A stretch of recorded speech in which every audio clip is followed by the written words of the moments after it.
बांडीपुरा में दहशतगर्दों और सिक्योरिटी एहलकारों के बीच एनकाउंटर, 2 फौजी जवान जख्मी। रेंची के जंगलाती इलाके में एनकाउंटर, सर्च ऑपरेशन जारी। कुछ ही दिन कबल पाकिस्तान से दरअंदाजी कर आया दहशतगर्दों का ग्रुप। राजौरी दहशतगर्द हमला मामले में मुलविस दहशतगर्द की हुई शनाख्त। जम्मू कश्मीर पुलिस ने किया था 10 लाख रुपए का ऐलान। हमलावर की तलाश जारी।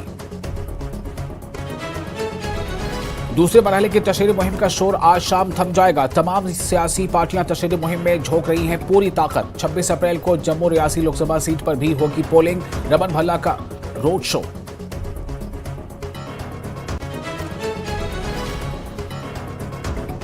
श्रीनगर में सियासी हलचल। अपनी पार्टी उम्मीदवार मोहम्मद अशरफ मीर आज दाखिल करेंगे कागजात नामजदगी। रोड शो का भी इनेकाद।